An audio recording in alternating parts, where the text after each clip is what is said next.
Aku pamit pada anakku yang baru berusia 6 tahun, hanya untuk membeli sayur di kompleks sebelah. Saat tengah memilih bayam, seorang ibu berlari tergesa, wajahnya pucat, napasnya tersengal. Cepat pulang. Anakmu dibawa mantan suamimu. Sekujur tubuhku langsung lemas. Jantungku berdegup tak karuan. Aku berlari tanpa memikirkan apapun, hanya ingin sampai rumah secepat mungkin. Namun saat pintu kudobrak, rumah kosong, anakku hilang. Tangisku pecah. Lututku gemetar. Dialah lelaki yang kutinggalkan karena kekejaman dan sikapnya yang tak berhati. Dan kini ia membawa anakku. 10 menit kemudian telepon berdering. Sediakan uang 10 miliar, atau anak kita kujual ke orang lain. Tanganku bergetar. Dunia seketika gelap. Sebelum ceritanya dimulai, silahkan tulis di kolom komentar dari daerah mana saja teman-teman yang menonton cerita ini. Jangan lupa like dan subscribe agar channel ini makin berkembang dan makin memberikan cerita yang menarik lagi. Langsung saja, mari kita simak ceritanya. Aku menoleh sekali lagi ke arah ruang tamu sebelum membuka pintu. Ryan duduk di lantai, memegang mobil mainannya yang sudah mulai lecet di bagian bumper. Matanya menatapku sambil tersenyum kecil. Aku di rumah saja, Bunda. Main mobil, katanya. Aku mengusap rambutnya cepat, sekadar menempelkan kasih sebelum melangkah pergi. Aku cuma sebentar. Bunda beli sayur di kompleks sebelah. Jangan keluar rumah, kataku sambil memastikan kuncinya masih menggantung di tembok dekat pintu. Iya, jawabnya singkat. Itulah yang terakhir aku dengar sebelum pintu tertutup. Udara siang terasa panas, matahari seperti menempel di kepala. Jalan setapak menuju kompleks sebelah tampak ramai oleh ibu-ibu yang baru pulang belanja. Suara pedagang sayur sudah terdengar bahkan sebelum aku tiba. Aku berjalan agak cepat karena ingin segera kembali ke rumah. Meski Ryan sudah terbiasa sendiri beberapa menit tanpa masalah, tetap saja ada perasaan waspada di dada, terutama sejak perceraian itu. Aku tiba di lapak sayur. Sayuran hijau ditata rapi dalam ember-ember plastik. Bau daun seledri dan bawang merah bercampur dengan aroma tanah basah dari timun yang baru disiram. Aku memilih bayam, lalu tomat, lalu buncis. Tidak berpikir apapun selain menu makan siang. Aku sedang memeriksa ikatan daun sop ketika suara langkah terburu-buru terdengar di belakang. Mbak Zalfa, sebuah suara memanggil. Aku menoleh. Seorang ibu, aku mengenalnya hanya sebagai tetangga dari blok lain, berlari kecil mendekat. Napasnya tersengal. Cepat pulang. Anakmu dibawa mantan suamimu. Aku spontan menjatuhkan sayuran dari tanganku. Aku menatapnya tanpa suara seolah kalimat itu butuh diulang agar terasa masuk akal. Apa? Siapa? Suaraku keluar seperti tercekik. Aku tadi lewat depan rumahmu. Pintunya kebuka sedikit. Ada laki-laki masuk dan keluar sambil menggandeng anak kecil. Aku yakin itu mantan suamimu. Cepat pulang. Waktu berhenti sejenak. Otakku seperti tersambar petir. Aku tidak bertanya apa-apa lagi. Aku meninggalkan sayur yang berserakan begitu saja. Suara pedagang memanggilku agar membereskan dulu. Tetapi aku tidak peduli. Aku berlari. Tubuhku terasa tidak memiliki tulang. Nafasku berat, bukan karena jauh, tetapi karena rasa takut seperti menindih dada. Jalan pulang terasa berkilo-kilometer jauhnya padahal hanya 2 blok. Batinku berteriak memanggil nama anakku, tapi suaraku tak keluar. Di ujung jalan rumahku terlihat pagar setengah terbuka, persis seperti yang dikatakan ibu tadi. Aku mendekat, menendang pintu pagar hingga lebih terbuka. Aku menerobos masuk sambil memanggil. Ryan! Sayang! Ryan! Rumah terasa berbeda. Sunyi. Tidak ada suara kartun yang biasanya terdengar dari televisi. Tidak ada mobil kecil berserakan. Lantai rapi, hanya sandal kecil milik Ryan yang tergeletak di dekat sofa. Aku tahu sandal itu. Sandal itu ceritanya selalu dipakainya ketika berusaha mengejar kupu-kupu di halaman belakang. Aku berlari ke kamar tidur. Kosong. Sprei masih rapi, bantal belum berubah posisi. Aku melihat ke dapur, ke kamar mandi. Tidak ada apa-apa. Aku keluar lagi ke ruang tamu, memeriksa pintu belakang. Terkunci dari dalam. Itu artinya Ryan tidak membuka pintu sendiri. Tubuhku merinding. Ryan! Panggilku lagi, lebih keras. Aku berlari ke halaman luar, menengok jalan seperti orang kehilangan akal. Tidak ada apa-apa. Tidak ada tanda anakku baru saja melewati halaman itu. Tidak ada jejak kaki kecil di tanah yang baru disapu. Tanganku mulai gemetar. Pandanganku buram. Aku masuk kembali ke dalam. Aku memeriksa lantai, memeriksa sofa, memeriksa meja makan. Aku mencari sesuatu, apapun, yang bisa memberi jawaban. Tapi semuanya hampa. Rasanya seperti aku masuk ke rumah orang yang bukan punya aku. Rumah yang merenggut sesuatu dan tidak mau mengembalikannya. Aku duduk di lantai, tepat di samping sandal kecil itu. Sentuhan permukaan sandal terasa dingin. Padahal sandal itu selalu hangat setiap kali Ryan memakainya. Seolah jejak kecilnya baru saja terhapus paksa dalam satu helaan. Air mataku jatuh tanpa suara. Setelah itu, suaraku pecah. Ryan, Bunda pulang. Sayang. Iya, Bunda pulang. Kalimat itu terdengar bodoh karena ia tak menjawab. Tidak ada jawaban kecil penuh tawa seperti biasanya ketika aku pulang membawa sesuatu dari pasar. Aku bersandar di dinding. Napasku putus-putus. Tanganku memeluk lutut. Aku menangis seperti anak kecil, bukan karena kelemahan, tetapi karena sesuatu yang seharusnya aman kini tercabut. Aku tahu siapa yang melakukannya. Tidak ada nama lain yang terlintas. Lelaki yang pernah bersumpah membuatku menyesal karena meninggalkannya. Lelaki yang pernah berkata bahwa aku akan kehilangan hal paling berharga dariku jika berani menjauh darinya. Aku memukul lantai dengan telapak tangan. 1 kali, 2 kali, sampai rasanya perih. Aku ingin bangkit dan berteriak keliling komplek. Aku ingin mengetuk setiap pintu dan bertanya apakah ada yang melihat anakku. Aku ingin berlari kemanapun seharusnya aku pergi. Tapi kakiku tak bergerak. Aku tiarap pelan di lantai dingin. Mataku membasahi ubin yang berkilau. Aku pulang, sayang. Kalimat yang sama keluar di sela tangisan. Namun ia tetap tidak ada. Ryan tidak kembali. Rumah terasa asing. Dan aku menangis sampai tubuhku lunglai, sementara pintu rumah masih setengah terbuka, menyisakan keheningan yang menolak memberi jawaban. Ruang tamu masih dalam posisi sama seperti ketika aku terjatuh di lantai. Tidak ada satu benda yang berubah. Televisi masih mati, sandal kecil milik Ryan masih di tempat semula, dan pintu belum sepenuhnya kututup. Aku berdiri pelan, seolah mencoba mengangkat kembali tubuh yang rasanya kosong di dalam. Aku berjalan ke arah pintu dan menutupnya rapat, lalu mengunci, seperti seseorang yang terlambat menyelamatkan sesuatu. Aku duduk di sofa, bukan untuk beristirahat, tapi untuk mencoba menenangkan pikiran. Namun pelupuk mataku terasa berat saat memandang ruang yang seharusnya dipenuhi suara kecil anak laki-laki 6 tahun yang suka menyusun mobil mainannya berderet rapi. Tidak ada suara itu. Tidak ada langkah kecil berlari menuju arahku. Aku menekan dadaku yang serasa tertindih batu. Bayangan samar muncul begitu saja. Ryan berdiri di depan pintu sambil melambaikan tangan. Ketika hari pertama aku meninggalkan rumah demi mengurus perceraian. Itu bukan kenangan lengkap, hanya serpihan yang menyayat. Aku mengingat bagaimana ia menangis saat aku kembali, seolah takut aku akan hilang lagi. Itu adalah ketakutan yang tidak pernah ia tuturkan dalam kata-kata, tapi selalu muncul dalam cara ia menggenggam lenganku setelah itu. Aku mengusap wajahku. Tidak boleh jatuh sepenuhnya sekarang. Aku menarik napas panjang lalu melangkah menuju dapur, sekadar mengisi gelas dengan air. Aku melihat dapur yang biasanya menjadi tempatku memasak sup, memotong buah kesukaannya, atau sekadar memintanya duduk sambil menggambar di kertas putih. Aku membuka lemari dapur, mengambil botol air, menuangkannya, dan meneguk. Air masuk ke tubuhku seperti aliran dingin yang mengingatkan bahwa dunia tetap berjalan, meski perasaanku hancur.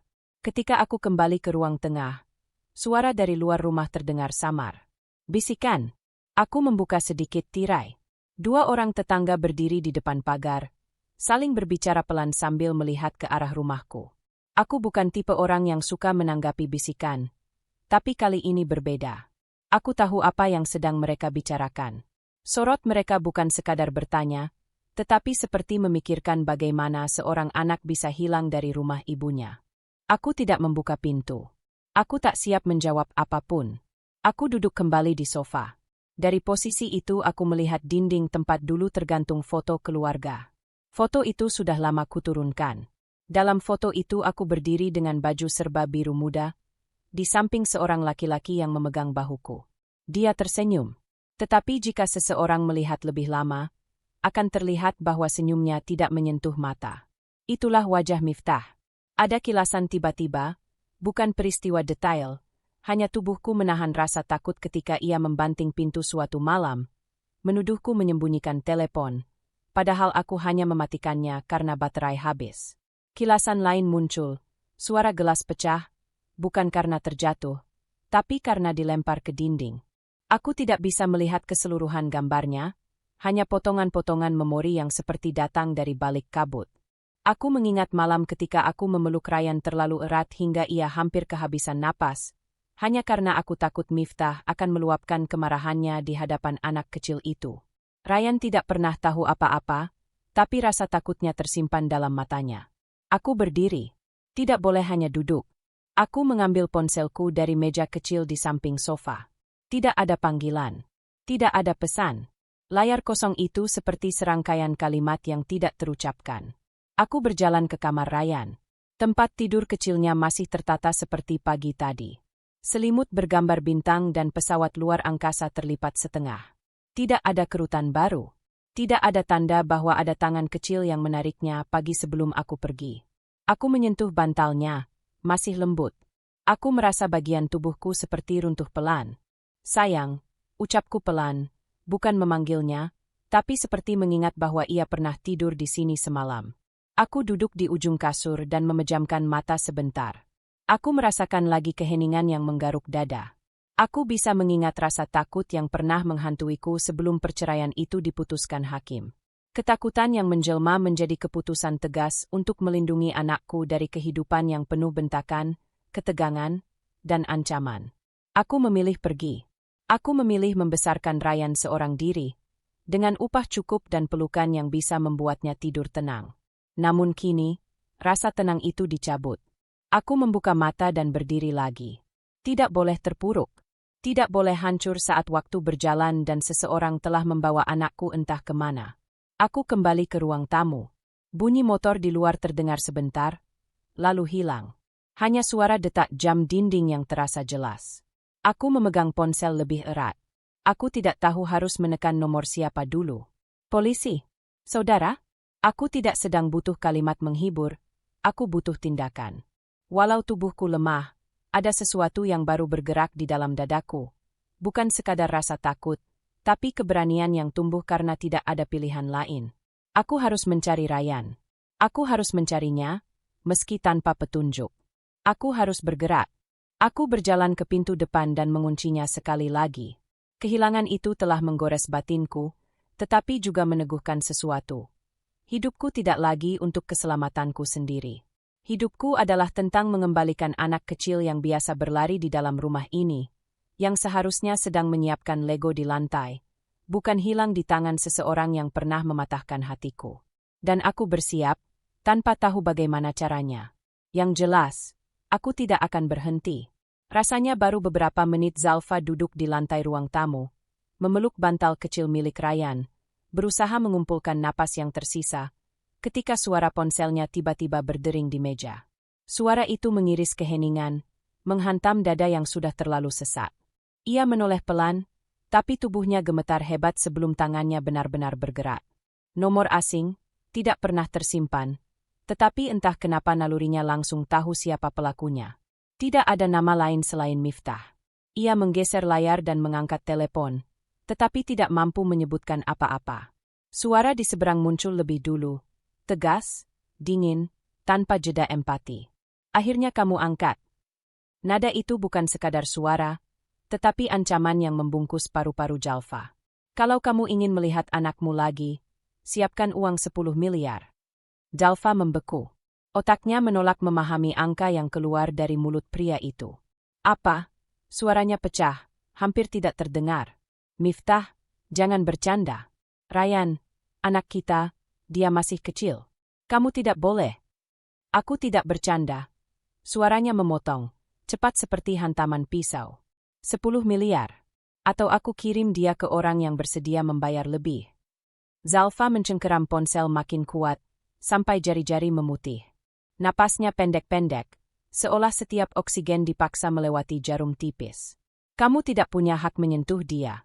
Kamu bahkan tidak pernah. Diam, potongnya lagi. Kamu pikir aku lupa bagaimana kamu meninggalkanku? Kamu pikir aku akan terus diam setelah kamu buat aku terlihat seperti sampah di depan semua orang? Aku akan ambil kembali semua yang harusnya jadi milikku. Kata-kata itu membuka luka yang tidak pernah benar-benar menutup.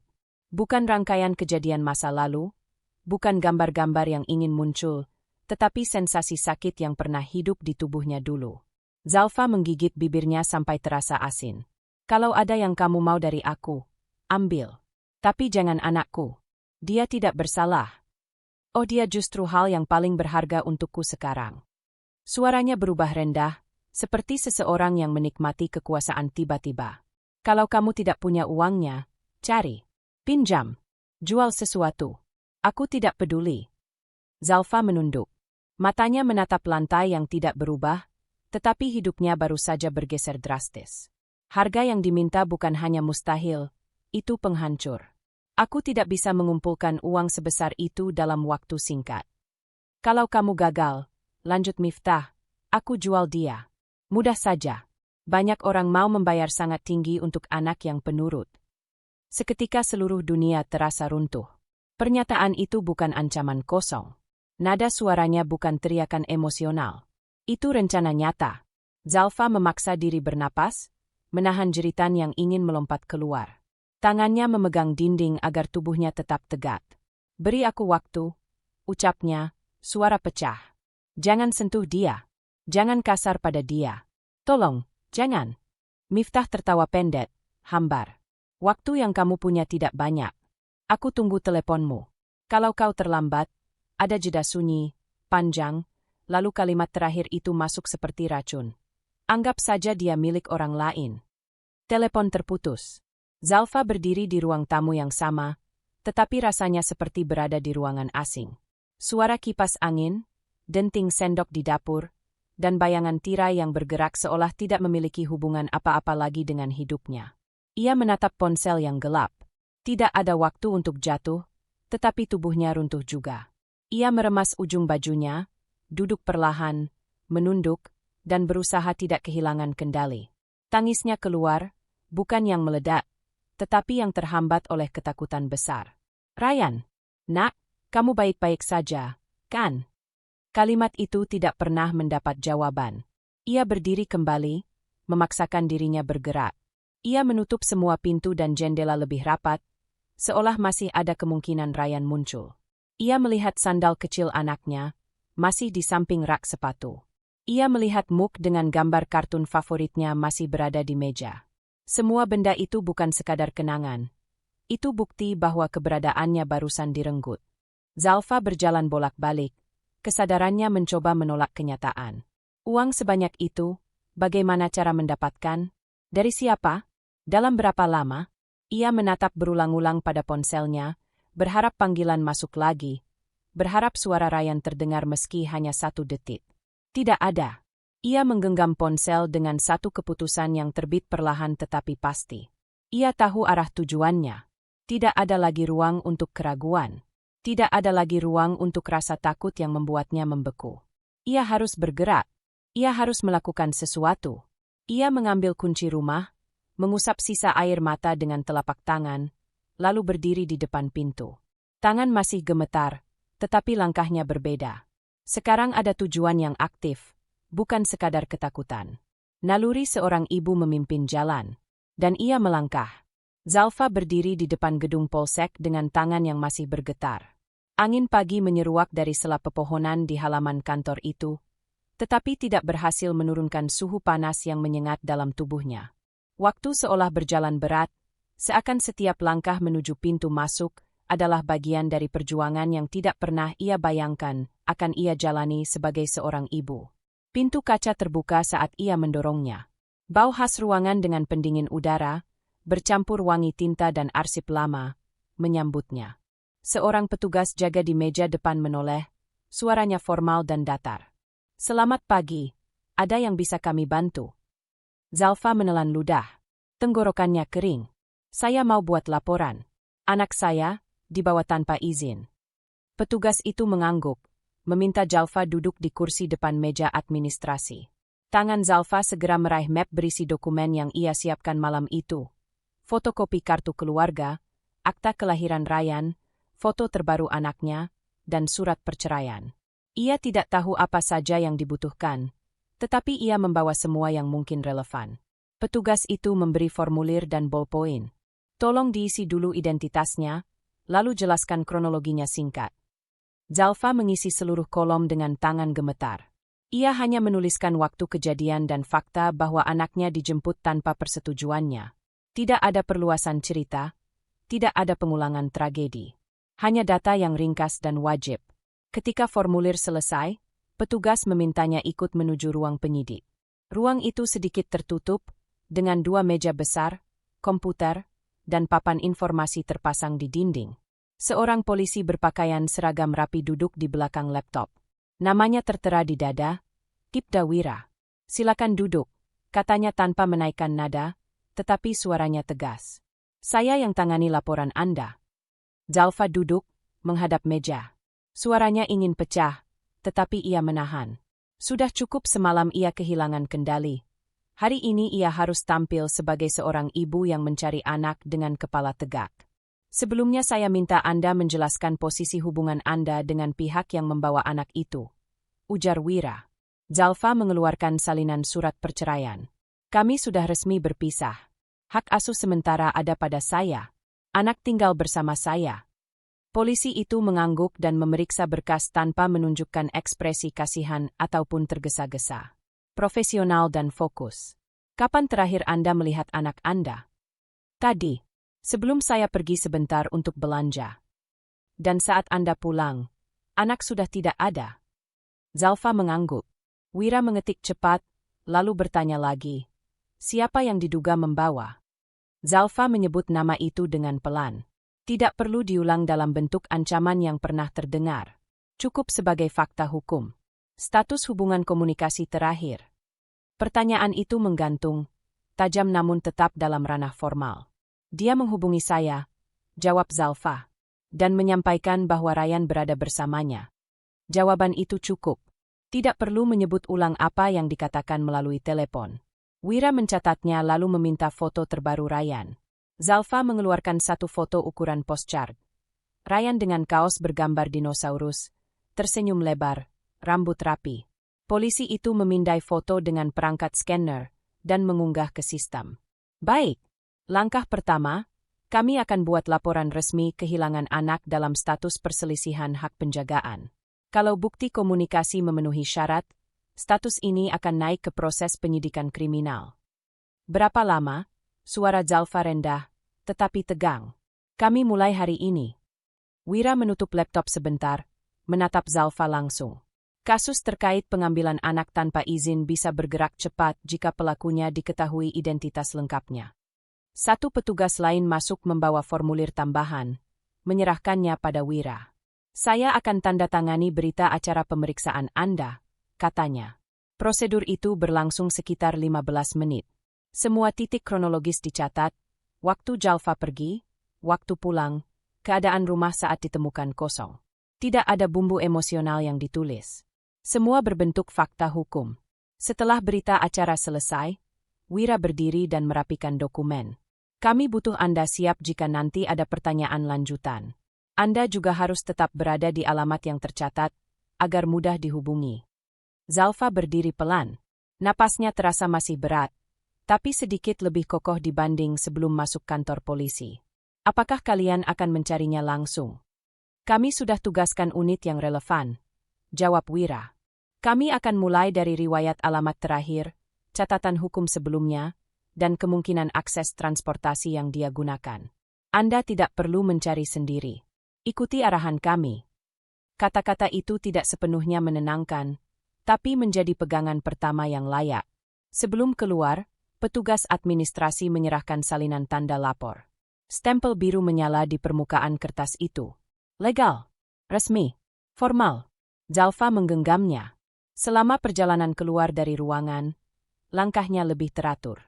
Pikirannya memang masih penuh kehancuran, tetapi hari ini ia telah melakukan sesuatu yang benar, sesuatu yang harus dilakukan. Di pintu keluar, ia berhenti sejenak. Angin kembali lewat, menyentuh wajahnya. Ia menghela napas, panjang, rapat, dan sedikit lebih kuat. Keputusan telah dibuat. Proses resmi telah dimulai. Dan dari titik itu, pencarian Ryan bukan sekadar doa dan air mata. Sudah menjadi perkara yang bergerak melalui hukum, melalui penyidikan yang nyata. Polisi mulai bekerja. Dan Zalfa tidak akan berhenti.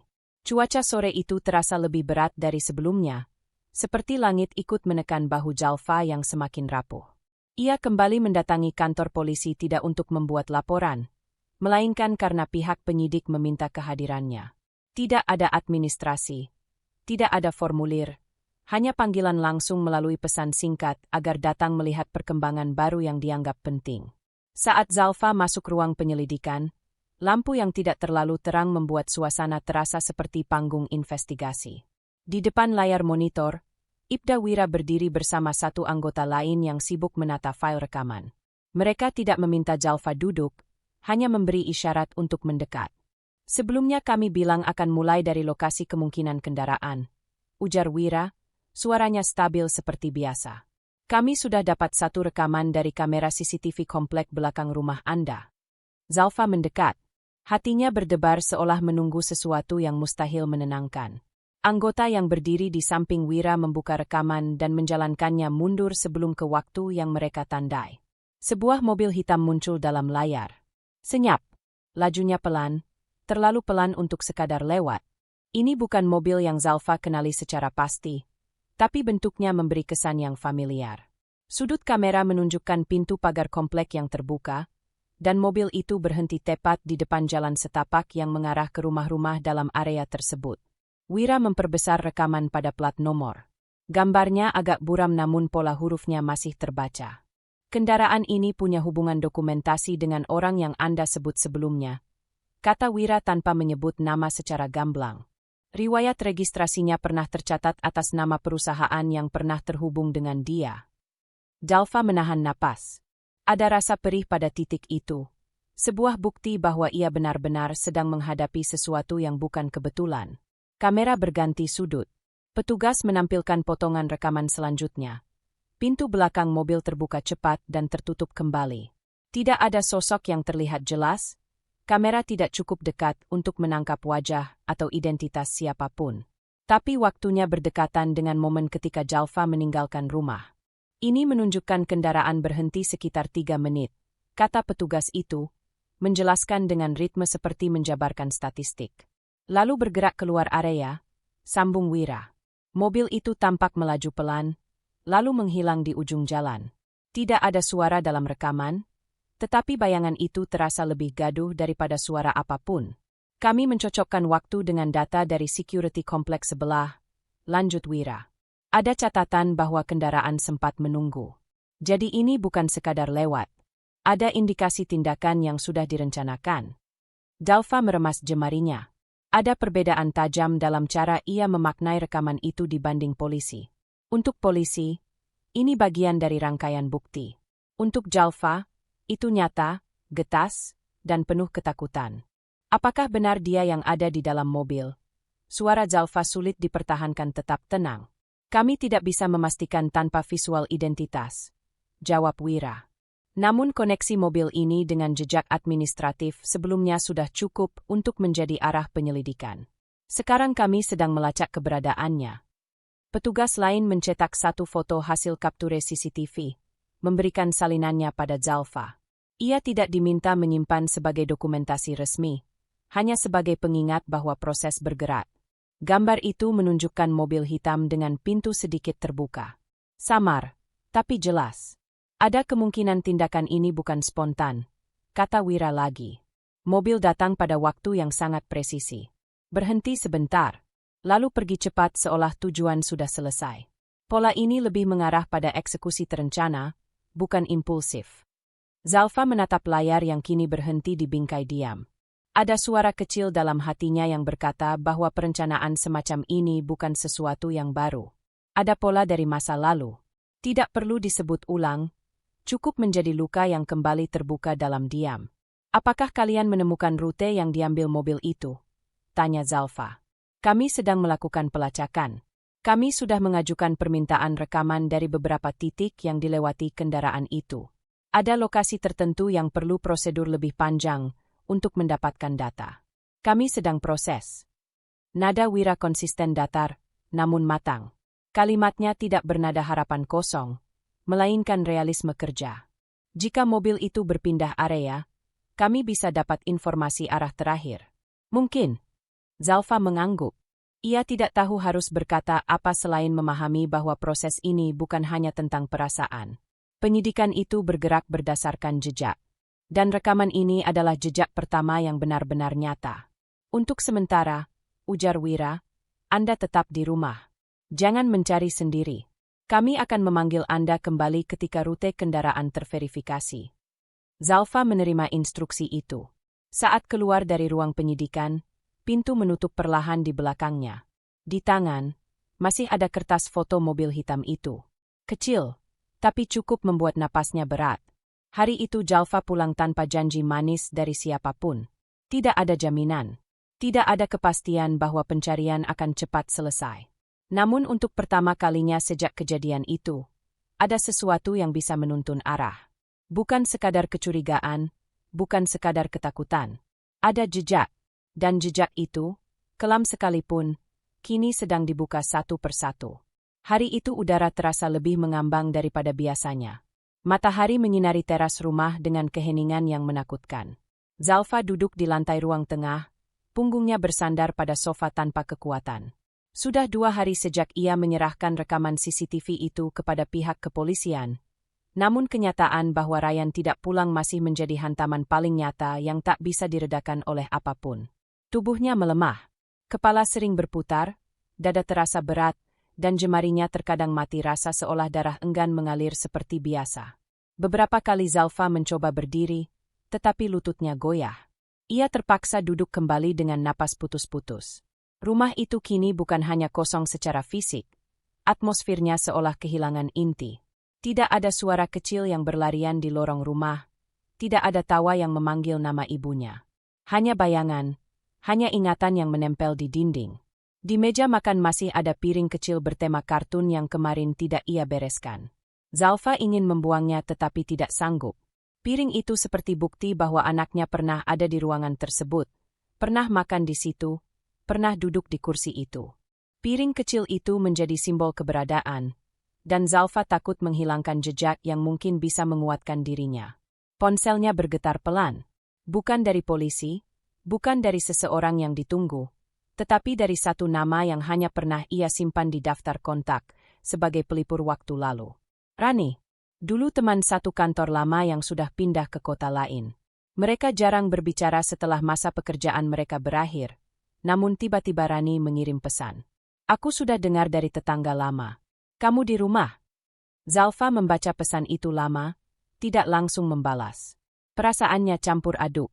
Ia lelah berurusan dengan siapapun, namun di sisi lain rasa sepi terlalu besar untuk ditanggung sendirian.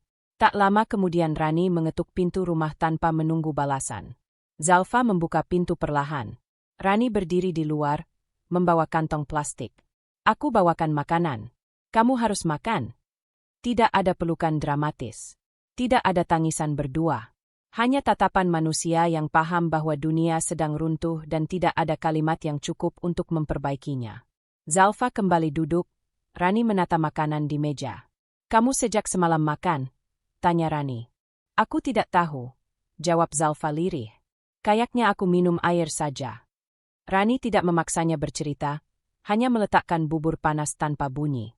Kalau kamu pingsan di rumah sendirian siapa yang tahu? Kata Rani pelan sambil duduk di lantai menghadap Zalfa. Zalfa menatap arah pintu kamar Ryan. Dengan suara nyaris pecah ia berkata, aku takut tidur karena nanti bangun, dan aku lupa suara dia. Rani menarik napas panjang. Kamu tidak boleh jatuh. Kamu harus kuat agar bisa bertemu dia lagi.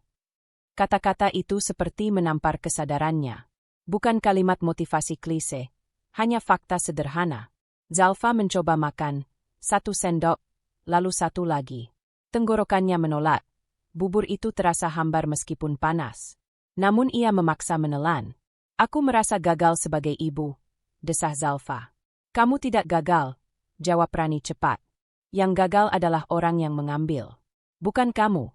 Kalimat itu tidak membuat situasi berubah, namun menggeser rasa salah yang menggulung dalam kepalanya. Beberapa menit berlalu tanpa suara.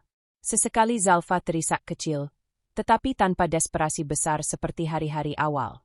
Kini tangisnya lebih pelan, tidak sekeras kemarin, namun jauh lebih jernih dan menyakitkan. Rani hanya duduk menemani. Tubuhmu butuh istirahat, kata Rani kemudian. Aku tidak bisa tinggal lama, tapi aku akan datang besok membawa makan siang. Tidak usah, jawab Zalfa. Kalau kamu bilang begitu, aku justru akan datang 2 kali. Nada Rani ringan, tapi tetap tegas. Zalfa tersenyum tipis, samar, tapi itu senyum pertama dalam 2 hari terakhir. Setelah selesai makan sedikit, Zalfa bangkit dengan perlahan. Lututnya masih lemah, tetapi kali ini berhasil berdiri tanpa jatuh. Ia berjalan menuju kamar Ryan dan membuka pintunya.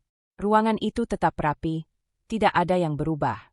Spray masih biru, lemari mainan masih berisi mobil kecil, dan di rak buku masih tersusun buku belajar huruf. Zalfa menyentuh sisi ranjang itu pelan dan berdiri tanpa suara, membiarkan ingatan datang sebentar lalu pergi. Tekadnya yang sempat tenggelam mulai naik perlahan. Ada rasa sakit yang tidak hilang, tetapi rasa itu kini berubah bentuk, tidak lagi menjadi kekacauan tanpa arah. Ia mulai memahami bahwa tubuhnya memang melemah karena terlalu lama menahan diri, tetapi justru dari kelemahan itu lahir sesuatu yang lain. Keinginan untuk berdiri kembali. Keinginan untuk bergerak lagi. Keinginan untuk menemukan anaknya tanpa jeda. Ketika Rani pamit dan pintu rumah kembali tertutup, Zalfa duduk di sofa dengan postur lebih tegak.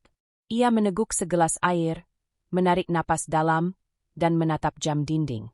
Ia tidak akan sembuh dalam sehari. Tubuhnya mungkin masih gemetar dan pikirannya masih bergelombang. Namun keberadaan satu teman yang datang bukan untuk bertanya, bukan untuk menuduh, melainkan sekadar menemani, membuat Zalfa kembali terbentuk. Tubuh memang melemah, tetapi tekad itu, perlahan, menguat seperti sesuatu yang sedang menyalakan dirinya sendiri kembali. Pagi bergerak tanpa suara, hanya hembusan angin yang sesekali memukul tirai. Zalfa duduk di ruang tamu dengan pandangan kosong ke arah pintu. Sudah 3 hari sejak ia berjanji pada dirinya sendiri untuk bangkit. Walaupun tubuhnya masih sering melemah, ia memaksakan makan, tidur sedikit, dan terus memahami perkembangan penyidikan dari polisi. Namun hari itu justru terasa terlalu sunyi, terlalu lambat. Ponselnya diletakkan di sisi bantal kecil peninggalan Ryan. Benda itu seakan memaksa Zalfa membuka layar berulang kali hanya untuk memastikan tidak ada pesan baru. Saat sedang memaksakan diri menyiapkan teh hangat, ponselnya berdering. Nada itu langsung menusuk. Bukan nada yang netral, tapi nada yang seperti memanggil sebuah keputusan lain yang kelam. Zalfa menoleh cepat. Tidak ada nomor tersimpan. Masih nomor asing. Masih nomor tak beridentitas. Ia menekan tombol hijau dengan dada yang langsung sesak. Hening beberapa detik. Lalu suara itu muncul lagi, pelan, lalu mengetuk. Kamu terlihat diam beberapa hari ini. Nada itu berbeda. Tidak terburu-buru. Tidak penuh ledakan. Namun ada tekanan yang jauh lebih merayap. Zalfa tidak membalas. Napasnya sempit. Lalu, pelan sekali, suara lain terdengar di latar. Suara anak kecil. Bukan panggilan jelas. Bukan jeritan. Hanya suara seperti gumaman berbisik. Seperti seorang anak bicara pelan. Entah sedang menggigil atau sedang merasa bingung. Zalfa menegakkan tubuhnya seketika. Ryan. Suaranya pecah. Tidak ada jawaban langsung dari anak itu. Namun suara lelaki yang memegang telepon seakan menikmati momen itu. Jadi kamu masih mengenali suara anakmu? Ucapnya seperti komentar dingin. Zalfa menggenggam ponsel sangat kuat, seakan benda itu bagian dari urat nadinya. Kamu tidak punya hak. SHH. Potongan suara itu tajam. Aku hanya ingin memastikan kamu tidak lupa bahwa dia masih bersamaku. Di belakang, terdengar suara benda yang digeser. Seperti kursi, atau mungkin kotak kayu. Tidak gemerincing khas ruang publik. Tidak bergema. Tidak ada lalu lalang. Ruang itu tertutup. Zalfa menutup mulutnya agar tidak mengeluarkan suara panik. Di mana dia? Dia ada di mana? Tanyanya pelan, putus, namun jelas. Terlalu banyak pertanyaan, jawabnya. Yang penting, dia tidak menangis sekarang. Itu berarti dia aman. Untuk saat ini. Ada jeda. Suara napas anak kecil terdengar lagi. Tidak menangis, tapi tidak juga dalam keadaan nyaman. Suara itu bukan suara bebas seorang anak yang sedang duduk di ruang terang. Lebih seperti suara anak yang menahan takut di ruang sempit. Zalfa memegang dinding di sebelahnya agar tidak jatuh. Kumohon, suaranya merosot lirih. Jangan sakiti dia. Pria itu tertawa pendek, hambar. Yang menyakitkan adalah waktu. Jika kamu lambat, semua berubah. Zalfa merasa tenggorokannya terhimpit. Lalu, terdengar suara lain di belakang telepon. Suara benturan keras seperti barang jatuh. Setelah itu ada sedikit percikan suara gesekan. Bukan suara pasar. Bukan suara televisi. Seolah sebuah ruangan kosong, lantai keras, dan benda yang digeser di permukaan dingin. Zalfa menemukan celah logika. Dia bukan di ruang ramai, gumamnya lirih tanpa sadar. Suara di telepon berhenti sesaat. Ada keheningan yang terasa sangat panjang. Lalu pria itu menjawab, "Kamu mulai pintar." Kalimat itu bukan pujian, tetapi sindiran. Lalu panggilan langsung terputus tanpa peringatan. Tidak ada perpanjangan ancaman. Tidak ada tuntutan angka baru. Justru ketidakteraturan itulah yang menghajar mental Zalfa lebih parah. Ia berdiri membeku, napasnya kacau. Tangannya masih memegang ponsel yang kini gelap kembali. Namun suara itu tertanam jelas. Napas anaknya. Bukan tawa. Bukan panggilan. Hanya napas ketakutan yang hidup terperangkap. Zalfa segera menekan nomor penyidik. Suaranya terpotong. Tidak teratur. "Saya baru saja menerima telepon. Ada suara benda digeser dan suara anak kecil. Seperti di ruangan tertutup. Tolong cepat cek panggilannya." Ia hampir kehilangan artikulasi. Di ujung telepon, Wira menjawab tegas. "Kami segera triangulasi. Jangan tutup telepon. Kirim rekaman panggilan jika ponsel Anda menyimpannya." Zalfa langsung mengirim file otomatis yang tersimpan di riwayat sistem ponsel. Sementara polisi bekerja, ia hanya bisa berdiri di ruang tamu, memegangi dada, seolah napasnya sendiri tidak sanggup bertahan jika ia duduk. Beberapa menit kemudian panggilan dari penyidik masuk kembali. "Kami dapat sinyal terakhir," ujar Wira cepat. "Bukan lokasi pastinya, tapi radius pemancar menunjukkan perpindahan dari arah utara kota. Ada tiang BTS yang menangkap sinyal keluar masuk. Kami sedang mengerucutkan zona pencarian." Zalfa menghela napas dalam, bukan lega, hanya sedikit tersisa harapan. "Apakah jauh dari pusat keramaian?" tanyanya pelan. "Arahnya menuju kawasan yang lebih sepi," jawab Wira. Zalfa menutup matanya. Tidak perlu disebutkan nama daerah atau detail tempat. Ia tahu bahwa jejak itu semakin mengarah pada ruang gelap, ruang tertutup. Namun kini polisi sudah mendapatkan titik pertama yang sesungguhnya. Bukan rekaman, bukan dugaan, tetapi arah sinyal nyata. Dan dari sinyal itu, bayang tempat semakin jelas. Zalfa menatap ponselnya. Kedua tangannya masih gemetar, tetapi kini getar itu berubah menjadi dorongan yang membuat tubuhnya kembali kuat untuk berdiri. Di ujung sunyi rumah itu, ia hanya berbisik, "Tunggu, nak, ibu sudah menuju kamu." Dan cerita berhenti tepat di momen ketika polisi mulai menutup jarak, ketika jejak lokasi panggilan akhirnya ditemukan dan penyelidikan bergerak nyata. Mobil melaju di tengah malam ketika jalanan masih basah sisa hujan sore tadi. Lampu-lampu jalan memantul di aspal, merefleksikan cahaya seperti garis panjang tak berujung. Zalfa duduk di kursi tengah mobil kepolisian, kedua tangannya saling menggenggam kencang. Dari kaca samping, bayangannya sendiri terlihat pucat, mata sembab tanpa tidur, dan bibir kering yang harus ditekan beberapa kali agar tetap tersadar bahwa ini nyata. Perjalanan ini bukan rutinitas, bukan hal biasa. Polisi duduk di depan, berbincang dengan suara pelan. Tidak ada kalimat yang sepenuhnya terdengar, hanya potongan, koordinat, penyebaran tim, dan waktu tempuh. Zalfa berusaha mendengar, tetapi pikirannya sendiri terlalu bising. Setiap kilometer terasa seperti ujian kesabaran. Setiap lampu merah terasa seperti ancaman mundurnya waktu. Jalanan semakin sepi, kendaraan lain hanya sesekali lewat. Zalfa memejamkan mata, mencoba menarik napas panjang. Bayangan terakhir sebelum keluar rumah begitu jelas. Ruang tamu dalam kondisi berantakan karena ia sempat mencari barang-barang yang mungkin dibutuhkan. Jaket tergantung di kursi, lampu dapur masih menyala, dan sandal kecil milik Ryan tergeletak tanpa pasangannya. Semua itu membuat perjalanan ini bukan sekadar perpindahan lokasi, tapi perpindahan jiwa, seolah dirinya sedang meninggalkan rumah lama menuju sesuatu yang belum pasti.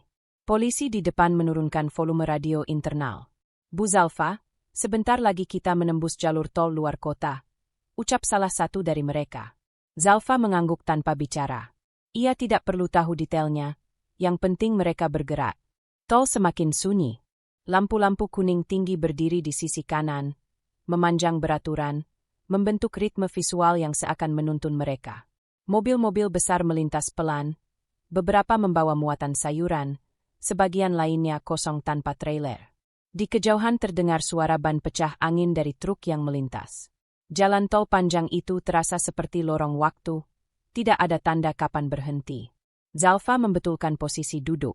Pundaknya terasa berat, bukan hanya karena keletihan, tapi juga beban kemungkinan terburuk yang berulang kali menekan pikirannya. Jika mereka sampai, dan anaknya tidak ditemukan, ia tidak tahu lagi apa yang harus dilakukan. Jika mereka terlambat, ia tidak tahu bagaimana menghadapi bayangan kehilangan itu. Tidak ada persiapan untuk itu, tidak ada ruang di pikirannya untuk menerima kemungkinan terburuk. Tapi tetap saja, bayangan itu terus menekan. Salah satu polisi memantau layar tablet besar. Garis koordinat dan titik bergerak perlahan menuju arah selatan. Sesekali ia memperbesar tampilan peta, lalu menggeser titik tampilan seperti sedang mengukur ulang jarak. Tidak ada suara perintah keras, hanya keputusan ringkas dan cepat yang menandakan ini bukan sekadar perjalanan, tetapi operasi. Di luar jendela, pepohonan bergerak seperti siluet panjang. Zalfa membenarkan kerudungnya, memeluk diri meski suhu dalam mobil tidak dingin. Tekanan yang ia rasakan bukan dingin udara, tapi dingin ketidakpastian. Ketika polisi memutuskan mengambil jalur keluar tol, jalan berubah menurun perlahan, menembus area di mana lampu jalan tidak terlalu banyak. Rumah-rumah penduduk terlewati begitu cepat, hanya cahaya lampu teras yang terlihat seperti titik putih. Zalfa merasakan perbedaan suasana. Udara seperti lebih pengap, dan perjalanan menjadi jauh lebih lambat. Mobil berhenti di sebuah rest area kecil. Polisi turun sebentar, berbicara dengan suara sangat pelan. Zalfa tetap di kursi mobil, memeluk dirinya sendiri. Ia tidak ingin mendengar detail baru, tidak ingin menambah beban.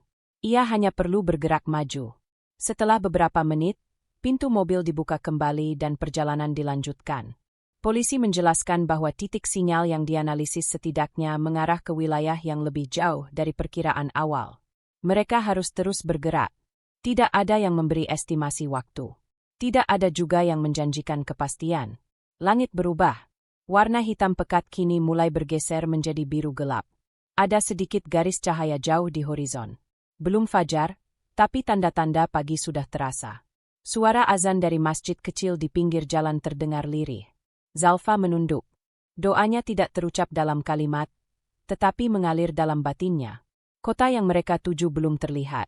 Hanya papan penunjuk arah yang terlewati begitu cepat. Nama-nama daerah asing bagi Zalfa.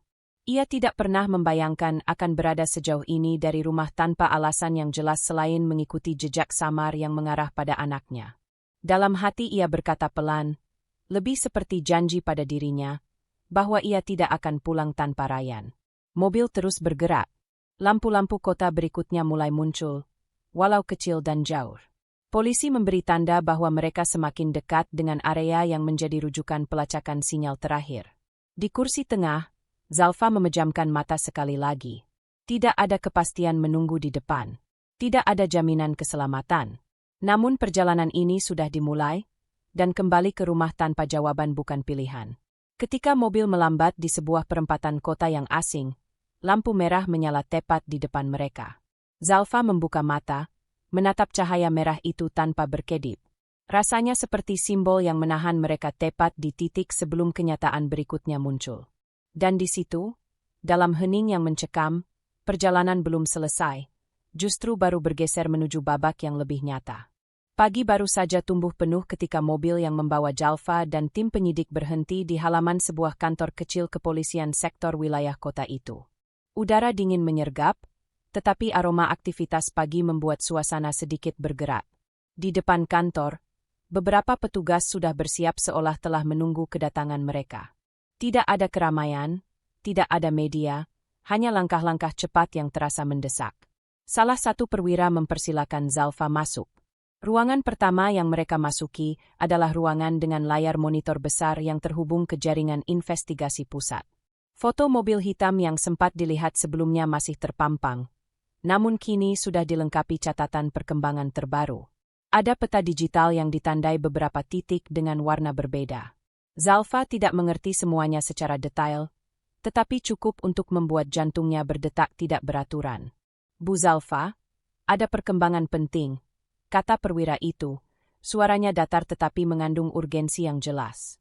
"Kami dapat panggilan tindak lanjut dari unit pusat yang melacak beberapa akun komunikasi ilegal. Sepertinya penculikan ini bukan tindakan tunggal." Nada kalimat itu menghantam pikirannya keras, seperti pintu diseret menutup. Zalfa memegang kursi di depannya sebelum duduk pelan. "Maksudnya bukan tunggal?" tanyanya, pelan tetapi menuntut kepastian. Perwira itu menukar pandang dengan anggota tim lain di sampingnya, seolah memilih kalimat paling aman untuk menyampaikan hal yang sudah terlalu berat. "Kami menemukan indikasi bahwa ada toko penampungan anak di wilayah lain. Kami belum menyebut siapa nama pelaku, tetapi sinyal yang kami ikuti mengarah ke jaringan transaksi gelap. Tidak hanya melibatkan pembawa awal, tetapi ada jalur distribusi yang diduga menghubungkan sejumlah pihak." Zalfa merasakan hawa ruangan berubah dingin.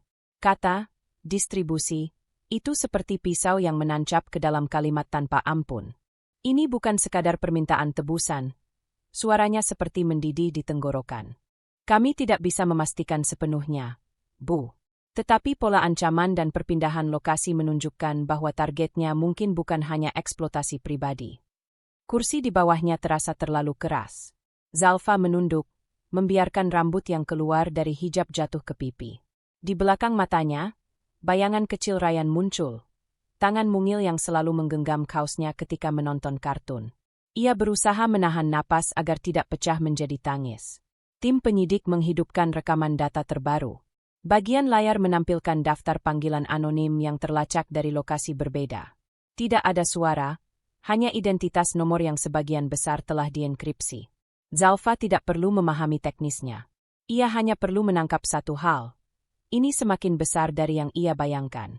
Mengapa ini bisa sampai seperti ini? Matanya tetap tertuju pada layar. "Kami belum tahu motif awalnya secara penuh," jawab perwira yang sama. "Namun dalam beberapa kasus penculikan anak yang berhubungan dengan jaringan, pelaku sering menggunakan hubungan emosional orang tua sebagai pintu pertama. Setelah itu, ada pihak lain yang mengambil alih komunikasi dan distribusi." Zalfa merasakan perutnya terguling. Ia menegakkan tubuh penuh amarah yang ditahan. "Saya tidak peduli seberapa banyak pihak yang terlibat. Yang saya tahu, anak saya masih hidup dan saya harus mendapatkan dia kembali." Kata-katanya mengalir tanpa jeda. Tidak ada emosional lain selain ketegasan yang muncul dari titik paling dalam hidupnya. Polisi tidak menanggapi secara verbal. Mereka hanya memutar tampilan lain, peta yang lebih luas, meliputi beberapa kota dan rute penghubung logistik. Salah satu petugas menandai satu rute dengan lingkaran merah tipis. "Ini jalur yang digunakan jaringan Anta." Ia sempat menahan, lalu mengganti kalimat, "Jalur berpindahnya sinyal komunikasi terakhir. Kami sudah kirim satu tim untuk memastikan lokasi fisiknya. Bagian kami di sini akan memfokuskan pemetaan transaksi komunikasi." Tidak ada nama muncul. Tidak ada wajah ditampilkan. Tidak ada sosok baru dimunculkan. Yang ada hanya bentuk-bentuk digital jejak pelaku yang berubah seperti pola bergerak. Zalfa mulai berdiri. Gelombang rasa takut sempat muncul, tetapi tubuhnya seperti menolak untuk jatuh. "Kalau lokasi itu ditemukan, saya ikut. Kami belum bisa pastikan kapan lokasi itu benar-benar aman untuk dihampiri," jawab salah satu petugas dengan suara hati-hati. "Apapun risikonya," jawab Zalfa pendek. Tim penyidik kemudian menyusun rencana terbatas, Tidak ada formulasi besar, tetapi tindakan kecil yang siap diambil kapan saja. Informasi tambahan masuk melalui panggilan internal. Suaranya lirih, terdengar seperti kode komunikasi biasa. Tetapi Zalfa menangkap dari ekspresi mereka bahwa ada hal baru yang dikonfirmasi. Sebuah map diserahkan ke perwira utama. Ia membukanya sekilas, kemudian meletakkan di meja. Data sementara menunjukkan bahwa pihak penghubung komunikasi tidak berada di wilayah yang sama dengan pengambil awal. Ini berarti anak ibu mungkin sudah berpindah tangan. Ini juga berarti kami tidak hanya mencari satu individu. Kalimat itu seperti hantaman yang lain lagi. Tetapi keheningan yang menyusul justru membuat Zalfa merapatkan tangannya di pangkuan. Saya ingin tahu ketika informasi itu diperbarui, katanya. Kami akan menghubungi ibu, dan ibu tetap berada dalam pengawasan kami selama proses berjalan, jawab mereka. Tidak ada kemarahan dalam suara polisi, tetapi ada ketegasan. Zalfa mengangguk. Hari bergerak perlahan. Dari jendela ruangan, cahaya matahari mulai penuh, tetapi rasanya seperti tidak berguna. Pencarian tidak selesai. Penjelasan tidak selesai. Dan ancaman yang sebenarnya baru saja membuka pintunya. Di akhir pagi itu, Zalfa berdiri menghadap layar yang terus memperbarui data posisi. Ada sesuatu yang berdenyut di dadanya, rasa takut yang lebih besar dari kemarin, tetapi juga tekad yang tidak berhenti. Ia tidak tahu seberapa dalam jaringan itu bekerja, seberapa luas atau seberapa banyak yang terlibat. Namun ia tahu satu hal, bayangan asing itu kini nyata. Ia harus mengejar, apapun taruhannya. Dan tidak ada langkah mundur dari titik ini. Mobil hitam itu terlihat pertama kali oleh salah satu unit patroli yang melintasi sisi belakang kompleks pergudangan tua di pinggiran kota. Area itu sepi, dipenuhi bangunan tak terawat, dinding kusam dengan lumut menempel, serta pagar setengah roboh yang seolah dibiarkan begitu saja. Pada jarak tertentu, mobil hitam itu tampak menonjol, mengkilap, utuh, dan jauh dari kesan kendaraan yang dimiliki warga sekitar. Catnya masih baru, permukaannya bersih, dan modelnya sama persis dengan yang sebelumnya muncul di rekaman CCTV. Kabar penemuan itu langsung dikirimkan kepada tim penyidik. Zalfa ikut menuju lokasi bersama dua petugas lain. Ketika mobil penyidik berhenti, aroma ket besi dan udara lembab bercampur di area itu. Angin menggeser potongan plastik yang tergeletak, sementara debu menempel di sepatu ketika mereka turun. Area itu bukan ruang umum, tidak ada toko, kafetaria, atau bengkel aktif. Hanya barisan gudang dengan pintu besi yang tertutup rapat, dan gerimis lumpur kecil yang mengering di tepi dinding bangunan. Tim memperhatikan mobil itu dari kejauhan sebelum mendekat perlahan. Tidak ada suara manusia lain, hanya derit pelan besi dari pagar rusak yang tertiup angin. Salah satu penyidik mengetik nomor pelat ke dalam perangkat identifikasi. Layar ponselnya menampilkan notifikasi singkat yang memvalidasi kecocokan. Ini adalah kendaraan yang sama dari rekaman CCTV hari sebelumnya. Zalfa menahan napas. Ryan pernah berada di dalam mobil itu. Tangannya menegang seolah baru saja menggenggam sesuatu yang panas. Petugas kriminal forensik mulai memeriksa interior mobil dari kaca luar sebelum membuka pintu. Mereka menggunakan sarung tangan hitam, hati-hati agar tidak ada sidik jari bercampur. Pintu depan terbuka pelan, suara logam geseknya tipis namun jelas. Aroma interior mobil itu masih segar, tidak bau apek atau bekas lembab, seolah mobil itu tidak ditinggalkan terlalu lama. Satu petugas yang memeriksa kursi belakang mengangkat selembar kain tipis berwarna putih, kecil, mirip kain penutup bahu anak. Tidak ada motif khusus, hanya serat lembut yang terlihat pernah dicuci berkali-kali. Ini milik anak? Tanya salah satu petugas sambil menoleh kepada Zalfa. Zalfa seperti kehilangan suara, tetapi matanya seketika panas. Itu kain yang sering dia pakai untuk tidur. Itu punya Ryan. Kalimat itu terucap patah. Petugas meletakkan kain itu dalam kantung plastik bukti. Tidak ada noda darah atau bahan kimia lain, tetapi keberadaannya cukup menjadi petunjuk fisik paling nyata sejak Ryan hilang. Di bawah jok depan, petugas lain mengangkat potongan bungkus permen anak. Tidak utuh, tetapi warna bagian kemasan cukup jelas. Ada juga sisa lipatan tisu basah dengan motif kartun kecil yang sudah sedikit pudar. Semua benda itu dikumpulkan sebagai bukti. Pada bagian lantai mobil, dekat pedal kemudi, ditemukan jejak sepatu kecil yang samar. Teksturnya seperti debu yang terinjak, lalu tertinggal bentuk kecil menyerupai tapak anak. Tidak bisa dikonfirmasi langsung bahwa itu milik Ryan, tetapi ukurannya terlalu kecil untuk orang dewasa. Zalfa menutup wajahnya sebentar. Ia tidak menangis keras, tetapi sorot matanya berubah seperti retak. Bukti fisik itu bukan sekadar benda, itu adalah fragmen keberadaan Ryan yang pernah nyata, pernah hidup di ruang ini, beberapa jam atau hari lalu. Petugas lalu memeriksa bagasi mobil.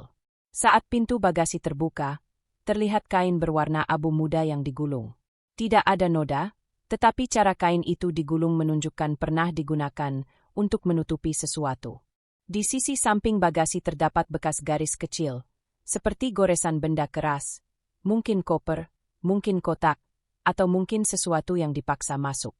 Salah satu petugas mengendurkan napas dan menutup bagasi pelan. Sepertinya mobil ini menjadi kendaraan transit, ucapnya lirih. Transit? Zalfa langsung menoleh. Mobil ini kemungkinan hanya digunakan untuk memindahkan anak dari satu titik ke titik lain. Tidak ada tanda tempat tinggal atau penyimpanan di sekitar mobil. Pelakunya mungkin sudah berpindah.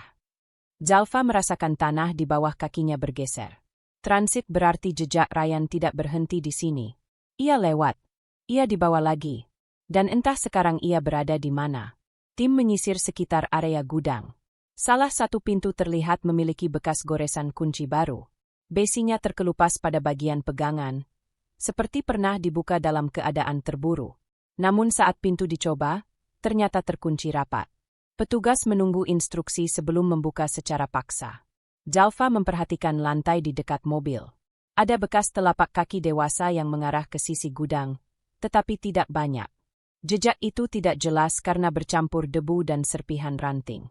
Namun satu garis tipis di lantai, seperti bekas geser sesuatu berat, memanjang ke arah pintu gudang. Hanya satu garis, kata petugas. Seolah sesuatu digeser, mungkin koper besar atau box. Tidak ada hal lain yang bisa diterjemahkan secara langsung, tetapi detail itu terasa kuat. Mobil berhenti di tempat ini. Anak pernah berada di sini. Lalu pelaku atau pihak lain meninggalkan lokasi dengan barang yang diseret. Petugas memberi isyarat bahwa mobil akan diangkut untuk pemeriksaan laboratorium. Zalfa berdiri tidak jauh, memeluk lengannya. Dingin melanda tubuhnya, bukan karena cuaca, tetapi karena rasa takut yang semakin membentuk realitas bahwa pencarian ini sudah masuk ke wilayah lebih gelap. Ketika mobil itu diangkat menggunakan mobil derek khusus, Zalfa berdiri melihat sampai mobil tersebut benar-benar meninggalkan halaman gudang. Di belakang matanya, wajah Ryan hadir seperti bayangan kecil, bukan dari foto, tetapi dari memori saat ia tertawa dengan gigi ompongnya. Gema suara Ryan seolah muncul di ruang kosong itu. Kini ada sesuatu yang nyata, kain kecil, sisa permen, bekas tisu, dan jejak kecil di lantai mobil. Itu bukan sekadar petunjuk.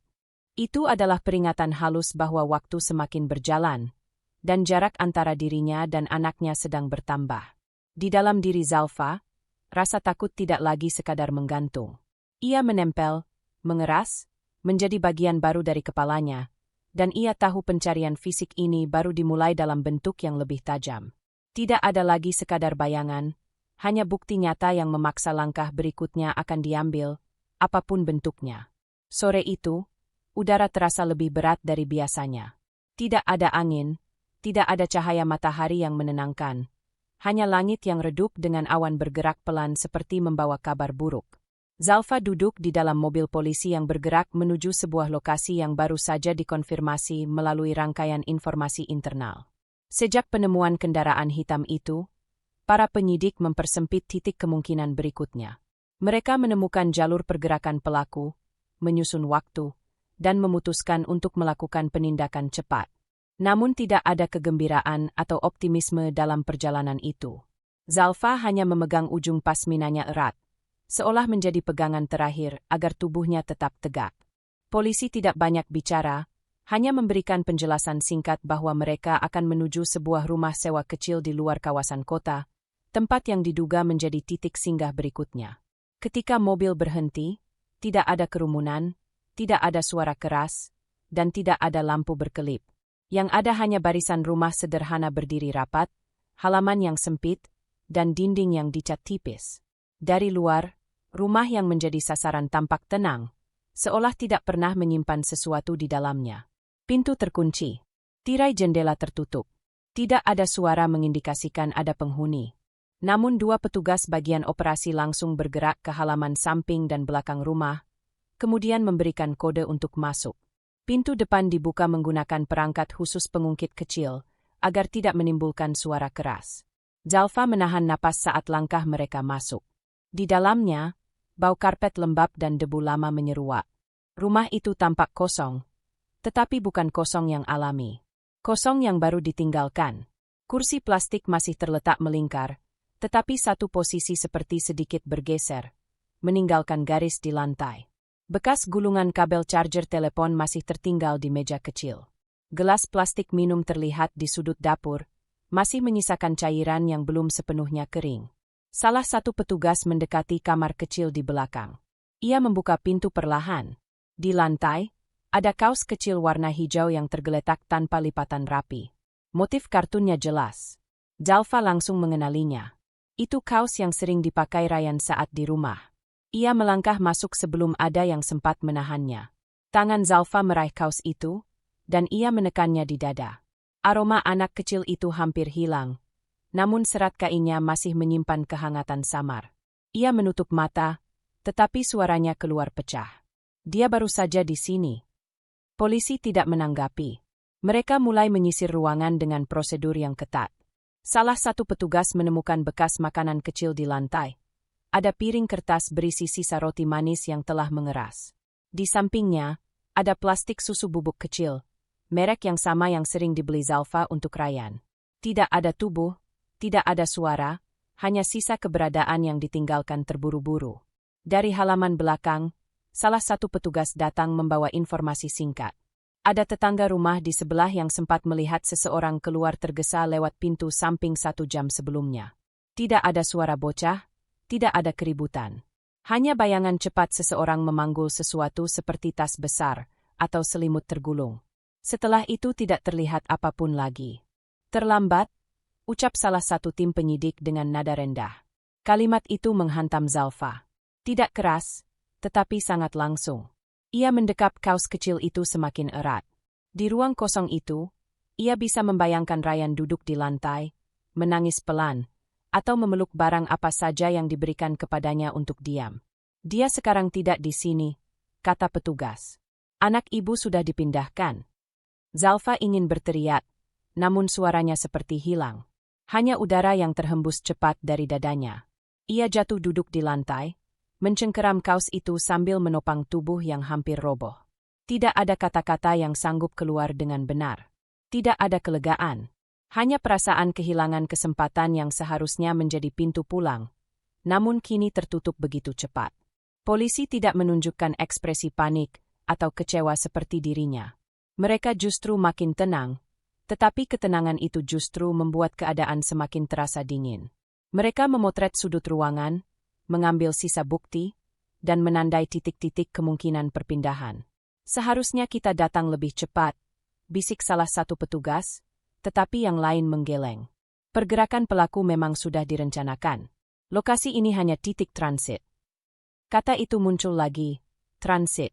Seolah setiap ruang yang disentuh jejak Ryan hanya halte sementara sebelum menuju tempat lain. Zalfa bangkit perlahan. Kakinya gemetar, tetapi ia menahan. Ia berjalan menuju jendela kecil dengan kaca buram. Dari situ ia melihat jalan sempit di belakang rumah. Di jalan itu tidak ada tanda kemana mereka pergi, tidak ada bayangan siapa yang membawa, hanya ruang kosong yang membawa rasa kehilangan lebih dalam. Ia menunduk, air mata jatuh tanpa isak keras. Bukan tangis yang meledak, bukan jeritan, tetapi tangis yang runtuh perlahan, seperti dinding yang retak satu bagian demi satu. Tim penyidik berkumpul lagi di ruang tengah. Ini menjadi bukti bahwa pelaku bergerak cepat dan mengetahui celah sebelum kita tiba, kata perwira yang memimpin. Tidak ada drama, tidak ada bentak marah, tidak ada perdebatan. Hanya kenyataan yang menempel tajam. Kaos kecil itu kini berada di kantung bukti transparan. Zalfa memandangnya sangat lama sebelum petugas menutup kantung tersebut. Itu mungkin terakhir kalinya barang itu dekat dengan dirinya tanpa batas plastik.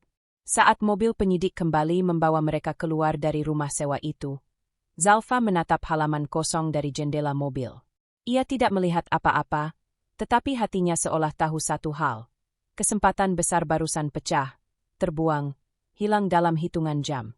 Dan dari titik ini, perjalanan pencarian tidak lagi berada pada jalur yang ia harapkan. Kini ia tahu bahwa ia harus bersiap pada kehilangan kesempatan yang lebih besar lagi. Meski ia tidak punya pilihan selain tetap bergerak ke depan. Rumah singgah yang sementara dijadikan tempat koordinasi kini terasa jauh lebih sepi daripada biasanya.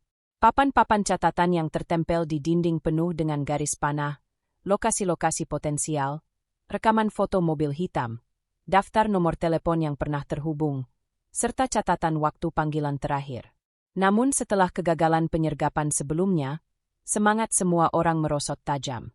Tidak ada teriakan, tidak ada pergerakan panik, tidak ada pengumuman informasi baru. Yang ada hanya menunggu, dan menunggu sesuatu yang belum jelas kapan datang. Zalfa duduk menyandar di kursi plastik biru. Matanya kosong, tidak fokus, seolah jiwanya tertinggal di suatu ruang gelap yang tidak dapat dijangkau siapapun. Seseorang memberikan segelas minuman hangat, tetapi ia justru menunduk tanpa menyentuhnya. Apapun yang kita lakukan, selalu terlambat, gumamnya pelan.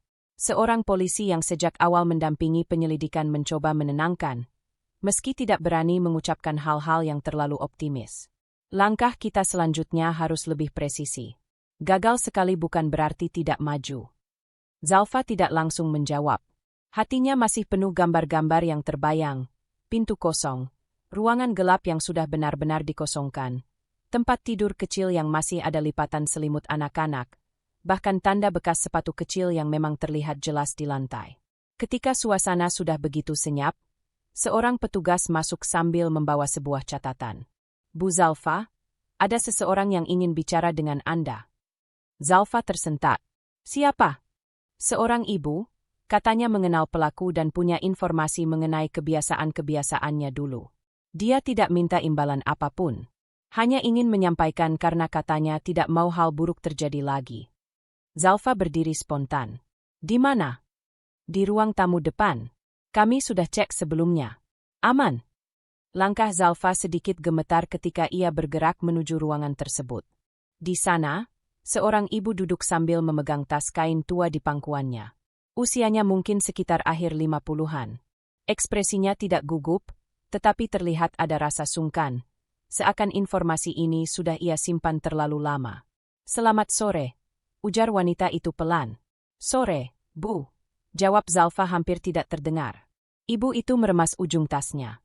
Saya tidak ingin ikut terlalu jauh, tapi dulu, saya pernah tinggal satu lingkungan dengan dia. Zalfa langsung tahu siapa yang dimaksud.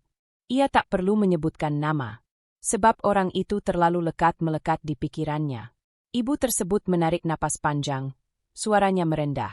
Saya pernah melihat dia memperlakukan anak dengan cara yang tidak pantas.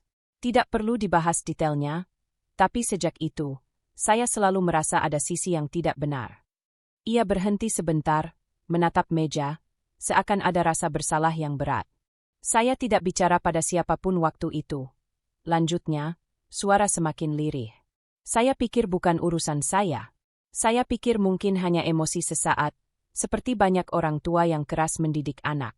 Tapi ternyata saya keliru. Zalfa menelan ludah.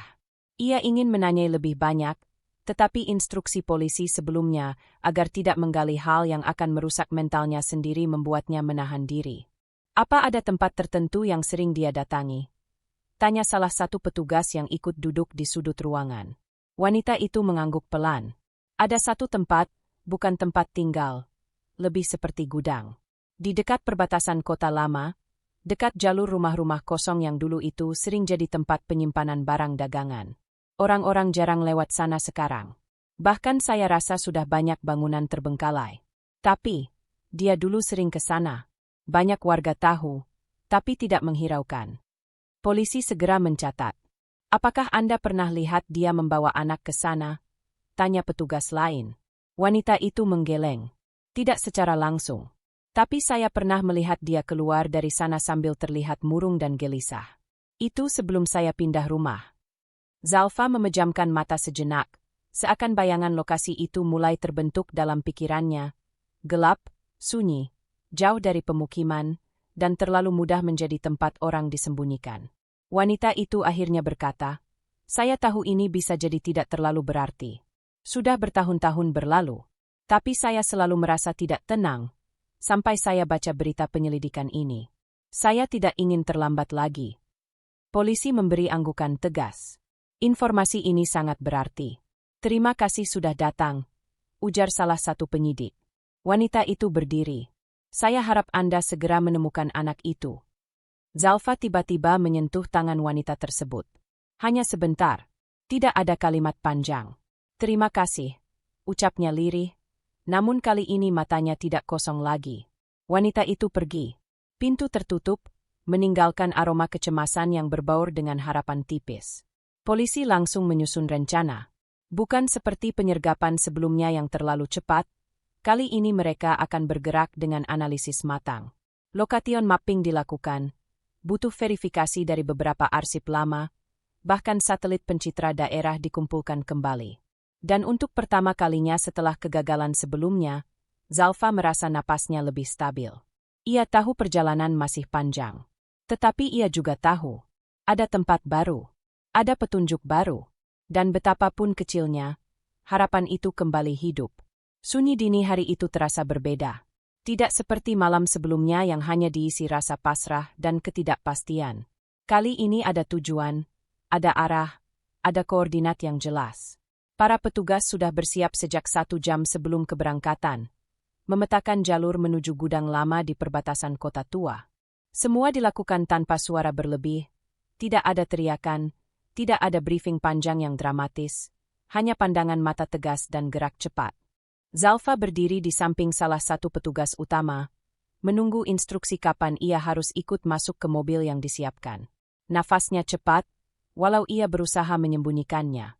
Tangannya dingin, tapi bukan karena takut semata, melainkan karena ini adalah momen yang terasa seperti garis penghabisan. Ia tidak tahu dengan pasti apa yang akan terjadi sesampainya di sana, namun firasatnya kuat. Malam ini akan menentukan segalanya.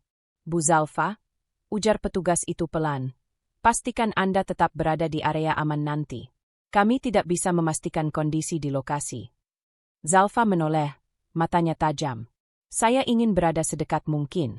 Kalau memang benar dia ada di sana, saya ingin melihatnya sendiri."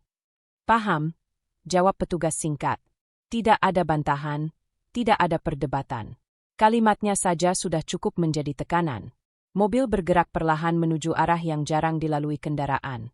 Lampu jalan semakin jarang ditemukan semakin jauh mereka melaju. Dari kaca mobil, Zalfa melihat pepohonan tinggi. Bayangannya melintang menutupi sebagian jalan seperti pagar gelap. Tidak ada suara selain derum mesin dan napasnya yang ia tahan sesekali.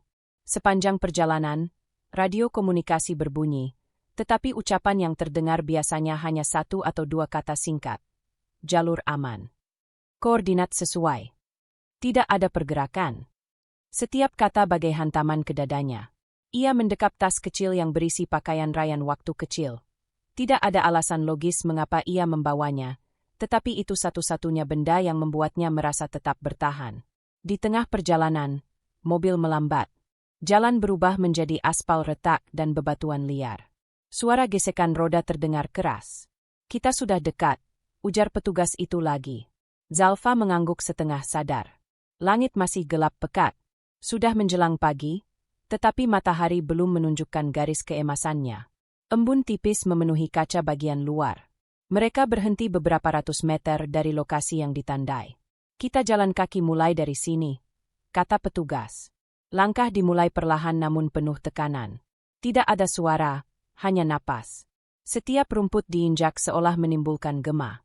Dari kejauhan terlihat bangunan besar berwarna kusam, tanpa papan nama, tanpa pencahayaan, hanya bentuk persegi gelap. Gudang itu seperti menunggu. Ada perasaan tidak enak, seakan bangunan itu menyimpan suara-suara yang tidak pernah ingin keluar dari kegelapan. Ketika mereka sudah cukup dekat, petugas memberi isyarat tangan. "Tetap tenang," Jangan bergerak sebelum kami pastikan aman. Zalfa mengangguk dan berhenti. Dari jarak itu ia bisa melihat pintu utamanya sedikit terbuka, seolah ada orang yang tergesa keluar sebelumnya. Debu menempel pada gagang pintu, jejak sepatu masih segar. Pintu itu tidak terkunci. Ketegangan memuncak. Dua petugas masuk lebih dulu, menyalakan senter yang diarahkan rendah agar tidak mencolok keluar. Area kiri bersih, terdengar bisikan dari dalam. Selangkah, dua langkah, mereka bergerak semakin jauh. Zalfa berdiri kaku, mencengkeram jemari sendiri.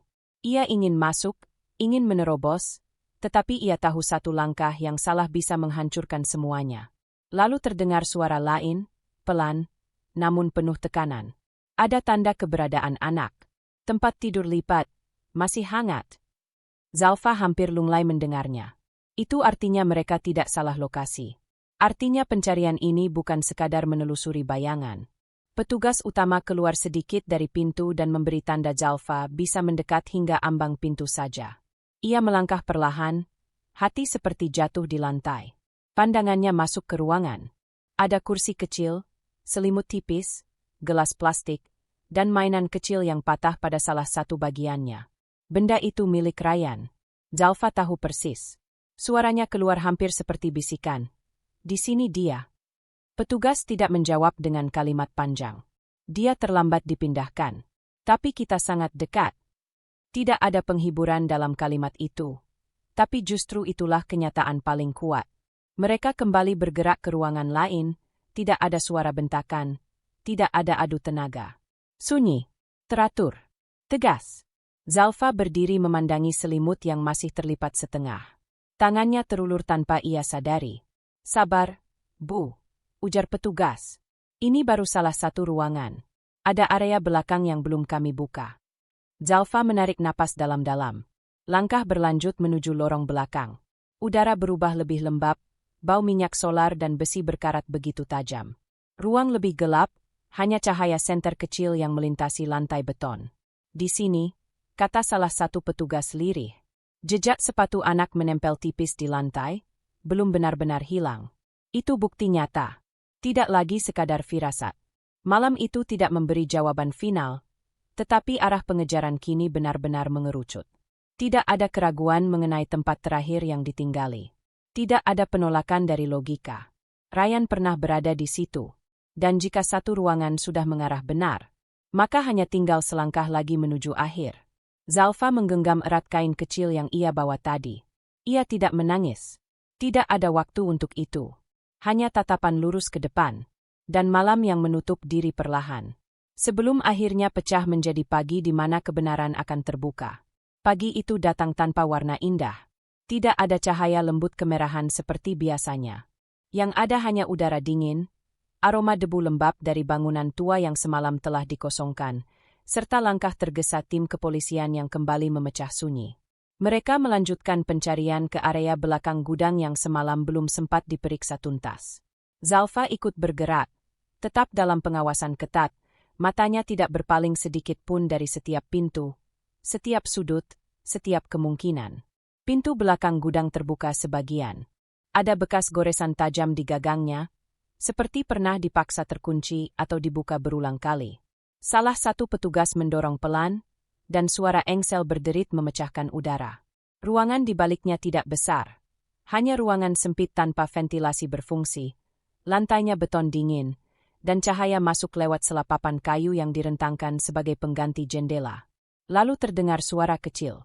Sangat pelan, seperti tarikan napas anak yang sedang tidur terlalu dalam. Semua spontan menahan gerak. Tidak satu pun dari mereka bersuara. Petugas paling depan mengarahkan senter ke sisi ruangan, dan di sudut lantai tampak kain tipis berwarna abu yang bergerak sedikit.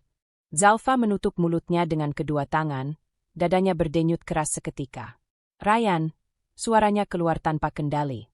Sangat pelan, tetapi mengguncang. Seorang petugas memberi isyarat agar ia tetap di belakang. Dua petugas masuk terlebih dahulu, memeriksa keadaan sekitar memastikan tidak ada jebakan atau orang lain yang bersembunyi.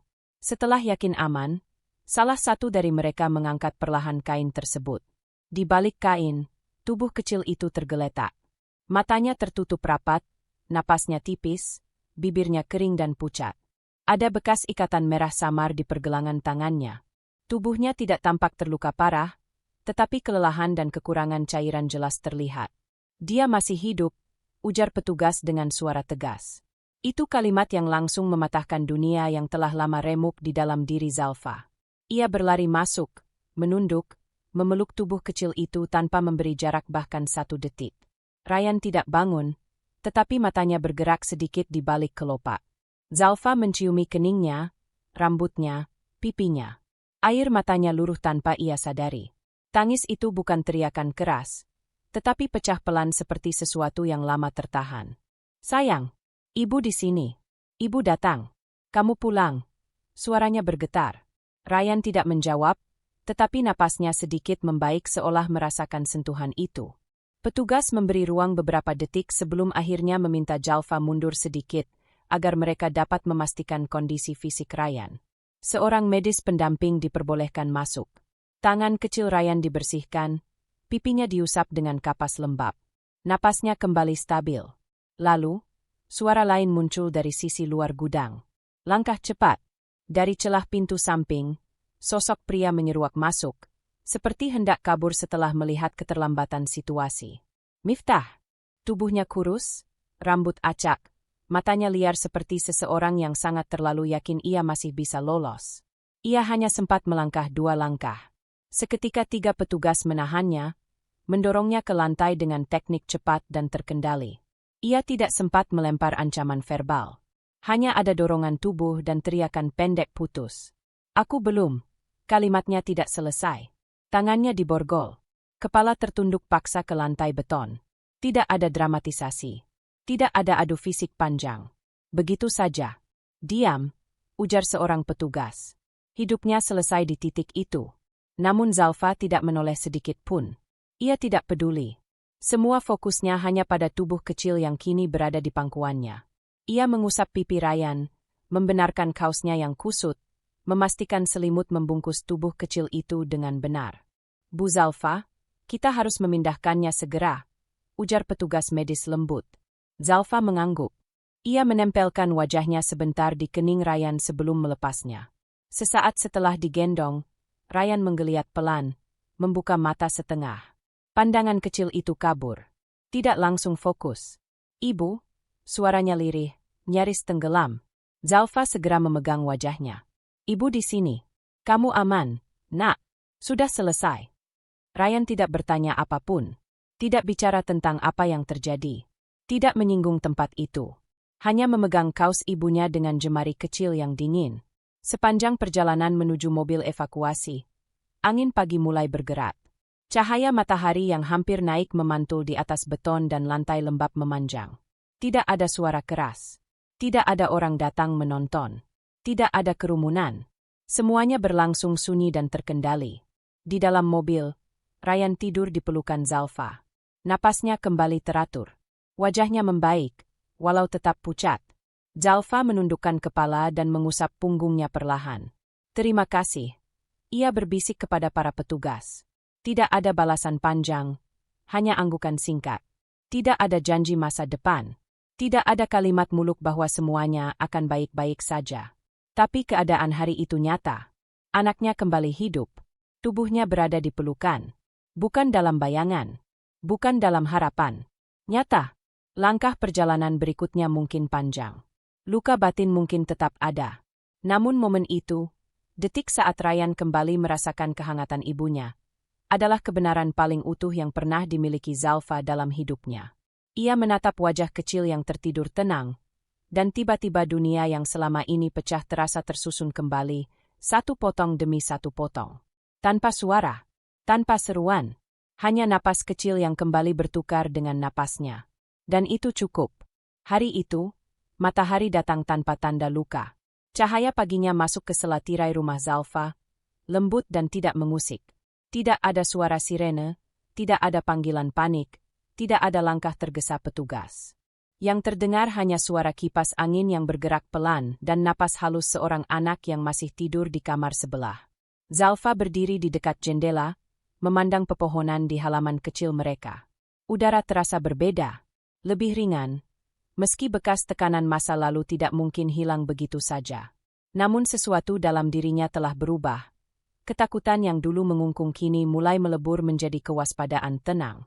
Ia sudah melewati titik tergelap. Hari ini bukan tentang luka, melainkan tentang menyusun ulang bagian hidup yang pernah pecah. Ryan terbangun tidak lama setelahnya. Ia berjalan pelan menghampiri ruang tengah dengan langkah kecilnya yang dulu terasa jauh, dan kini kembali nyata. Rambutnya masih sedikit kusut, kaos tidurnya terangkat di ujung, tetapi mata kecil itu tidak lagi menunjukkan ketakutan yang beberapa hari lalu hampir menghabiskan seluruh napas Zalfa. "Ibu," panggilnya pelan. Zalfa mendekati, menyentuh pipinya, dan menunduk memeluknya. Tidak lama, hanya beberapa detik. Tetapi pelukan itu bukan pelukan yang mendekap ketakutan, melainkan pelukan yang menandai kehadiran baru. "Kita sarapan ya," ucapnya. Ryan mengangguk. Mereka duduk di meja makan kecil yang sebelumnya terasa kosong. Zalfa menyiapkan roti panggang, susu hangat, dan potongan kecil buah. Tidak ada suasana pesta, tidak ada perayaan besar, tetapi momen itu utuh. Hening yang hadir bukan hening yang bersifat kehilangan, melainkan hening yang menandai pulihnya ruang. Ryan makan perlahan.